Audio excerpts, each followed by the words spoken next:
Hello, everyone. Welcome to the COVID-19 briefing for Burlington for March 3rd, 2021. We have been doing these briefings for closing in on a year now, and we are pleased to have back on the briefing today Dr. Leffler to talk about a bunch of good state and national and local news. Let's start with a look at the numbers. We are now again seeing a modest decline in our 7-day average in Chittenden County. We're now at 27.7 new cases a day. Maybe more strikingly, or I think an important another stat to have in mind as you're looking at this curve is that the positive test rate in Chittenden County is 1.4%, which is the same as the state rate and is the lowest of any state in the continental US, which is great news right now in this, what I still see as key at-risk period of the pandemic, but a period that is getting smaller. We're getting closer to the day we'll be out where we're really all of our most vulnerable neighbors will be vaccinated. What do you see in these numbers, Dr. Leffler? I agree with you, Mayor. In general, a very positive story. We're seeing that Vermont, the rates are on a steady decline. Week over week, we're having less cases in the hospital. We're seeing less positivity in our community, and we're getting more people vaccinated every day. So I think that there's lots to be optimistic about and hopeful about right now. So let's talk about one of the reasons for the decline, although certainly I think we believe there's a number of reasons, but is that the vaccination effort at both the state and federal levels is continuing and is expanding, and there's really a lot of big news this week. And I'm particularly interested to hear your thoughts, Dr. Leffler, on the approval of the Johnson & Johnson vaccine. I think we should get into the discussion around effectiveness again, because I think there is this sense that this vaccine, by some standards, is less effective. What do you make of that concern? What should people know about the Johnson & Johnson vaccine? I was so happy to see a third option for vaccination. I can't wait for the fourth and the fifth, because the faster we get people vaccinated, the faster this ends. And I think people have to be careful when they read about the efficacy data. We talked about this before in these sessions, but you have to remember that oftentimes they're talking about is any symptoms at all. But what you really care about is, are you going to end up in the hospital, in the ICU, on a ventilator, or dying? And all the evidence that we have shows that every one of the vaccines so far tested and approved for emergency use is exceptional at preventing you from needing to go to the ICU or end up on a ventilator or dying. All of them are exceptional, including the Johnson & Johnson vaccine has shown very positive, really good results for preventing those outcomes. So my advice has been the same since we started talking about this. When you're in line, when it's your turn, whatever vaccine they have for you, say thank you and feel very comfortable after you're vaccinated that you are safe from having severe outcomes from COVID-19. There is some possibility that with some of the vaccines, you might possibly get a runny nose or some very mild symptoms from COVID. But the really important things, like being really sick, out of work for a long time, being in the intensive care unit, or most importantly, dying, pretty much go away with all the vaccines that we have available. Great. And I do see we are joined as usual by a number of members of the news media, and I just want to emphasize this point, and we know that this discussion of effectiveness is an important one, and the misunderstanding of effectiveness is, there's a lot of reason to think that it is contributing to some hesitancy around the country in people signing up and taking the vaccines. And as we move into this period where every adult American is going to have the opportunity by May to get vaccinated, it's really important that no one be holding back for the wrong reasons. And concerns about effectiveness is one of those wrong reasons. And really welcome the kind of partnership of the media in making sure Vermonters understand this issue well. I let's the other big news is just that. I guess I kind of stepped on my lead here that just yesterday, town meeting day. I don't think he did it because of town meeting day, but town meeting day, President Biden announced that the U.S. expects to have enough COVID doses for all adult Americans by the end of May, which is a big change. It's an acceleration by 2 months over what they had been projecting earlier. Relatedly, importantly, the state opened up registration for vaccine to all Vermonters 65 and older, and announced plans for a phase 5A. I think we'll talk more about what that means in a second. This is tremendously good news for the future and encouraging that we are continuing to see more supply of this free, safe, and life-saving vaccine for COVID-19. At the local level, 20%, 1 in 5 people of Chittenden County have now received at least 1 dose of the vaccine. That's big news because we know that that first dose matters a lot. And 85% of the people 75 and older have received at least 1 dose. That's an outstanding stat. And then 43% of people 70 to 74 have received at least 1 dose. In the past week, 3,500 additional people were vaccinated in our county. As the supply expands, that rate should continue to grow.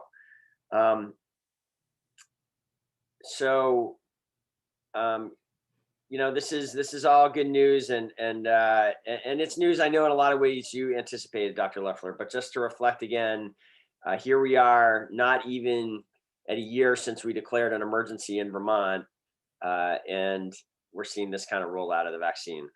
Any additional thoughts on that? A couple big ones. So first off, as we've gotten more and more of Vermonters vaccinated, COVID in our nursing homes has essentially stopped.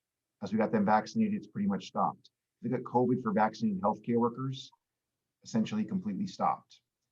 And the news that was released by the president yesterday that there'll be enough vaccine for everyone by the end of May, if that means that if enough Vermonters make the decision to get vaccinated, 14 days after that, we essentially should be able to do most all the things we like to do before. There may be some period of time I want to make sure people understand where, as we're dealing with other unanticipated issues, like we might mask for a little while, but really 14 days after we're all vaccinated, we're safe to do many things that we love to do. And it was about a year ago, very close, I think, to maybe next week that we started talking about this. And we were talking about, the way out of this pandemic is either herd immunity or vaccination. And the fact that science could give enough vaccine to have all Americans be vaccinated really within about 14 or 15 months of the start of the pandemic is a miracle of modern science. I also want to comment, because I think going right along with getting people vaccinated, which vaccine you should choose, there's some concern about the variants. We know that viruses mutate over time, but variants are always part of the issue. I think people should still feel confident, very confident, that if you get vaccinated, it will protect you significantly from variants. It still should provide very high level protection against serious illness and death. Our immune system is very smart. And once you prime it with a good vaccine, any of the ones that are available right now, even if you get a variant, you'll have enough probably immune memory in there to really shut it down before you get very sick. So I kind of think of this, and we've said this, I think I said this a month ago, we're in a little bit of a race. We have to get Americans and Vermonters vaccinated as quickly as we can, because as we get enough people vaccinated, that'll make the variants less available to mutate and cause illness. But the best protection against variants and mutation is vaccine. And I can tell you that I'm very comfortable and confident that the vaccines that we have will help prevent serious illness from the variants as well. That's great news. I appreciate you speaking to. I think a lot of people are now entering this phase where they're asking their questions once they've become vaccinated or their parents have become vaccinated. what is appropriate for us to do. I think that's a big discussion, and probably more than we have time for here on today's briefing. But I'm looking forward to talking more soon. I think it's time for another one of our community town halls, Dr. Leffler, to really talk about this new phase of the pandemic that we're now entering, this optimistic phase when people can start to resume certain activities. I agree. I'll just add, I have to end with this. It's not time to declare victory completely. Yes. I think the states that are doing that are putting people at risk. That will cost people their lives without question. We're close to having all Vermonters vaccinated, and so I think we should be vigilant and careful. I'm once again very proud of the state of Vermont and our leadership. They've taken careful, thoughtful, considerate steps. But I think stopping everything all at once right now with just this close to victory would potentially be dangerous to some people's lives. I certainly agree with that, and did not. I hope my comments have been clear on that Yeah. as well. I think we remain in this key at risk period. In some ways, losing another Vermonter now, when we're 2 months away from having everyone vaccinated, would feels even more tragic. In some ways, I feel like we should be particularly careful right now when the end appears to be in sight. Let's let's talk more about what that means in practice very soon. Thank you, Dr. Leffler, for being part of this again today, and we will thank you for. We had to move up the briefing today. Thank you for making it work with your schedule, busy schedule, and we'll see you soon. My pleasure. See you soon. Take care. We have just one more topic we wanted to touch on, and it is related to the end of that conversation. Brian Lowe, our COVID leader and Chief Innovation Officer, is back. Just wanted to do a brief update. The city's wastewater monitoring program continues. We're very interested in knowing whether the variants that we have detected here growing? Are they expanding? Are there new variants here? That's what this wastewater detection program gives us the potential to examine. And I think we're going to put up a slide showing that we have seen some growing presence of mutations, including the B117 variant, the UK variant in the East and Maine plants. We're getting more results back this evening.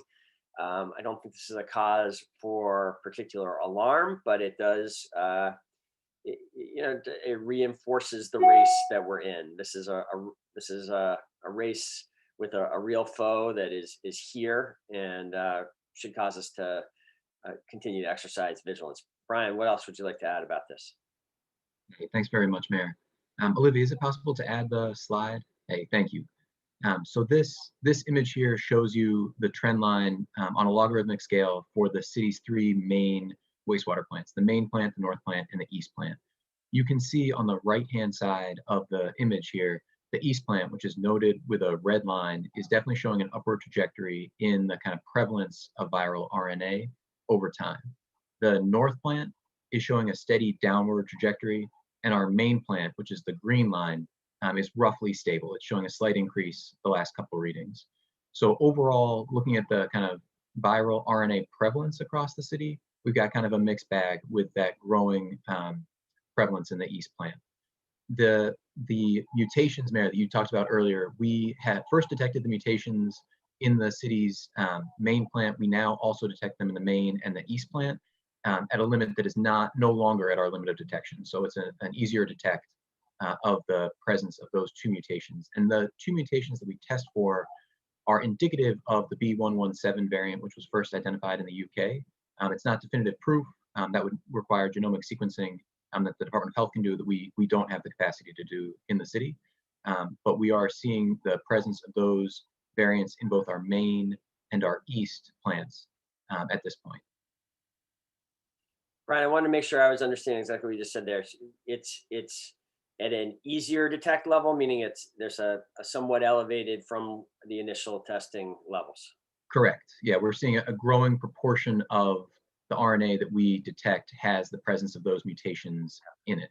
I want to be careful about drawing conclusions from that, but I think that it's something that we want to watch and see what the trend line is over time. But it's what we would expect to see that those mutations are likely to become more prevalent over time. Okay. So we watch both geographically and proportionally. We want to see what's happening within those plants and then also what's happening across the city. All right. Well, very good. I think that is the prepared briefing for today. Unless there's anything else you want to add to that, Brian? No, nothing further from me, Mayor. Okay. So Olivia, if there are media questions, let's get to them. No, it does not look like we have any questions from members of the media for today.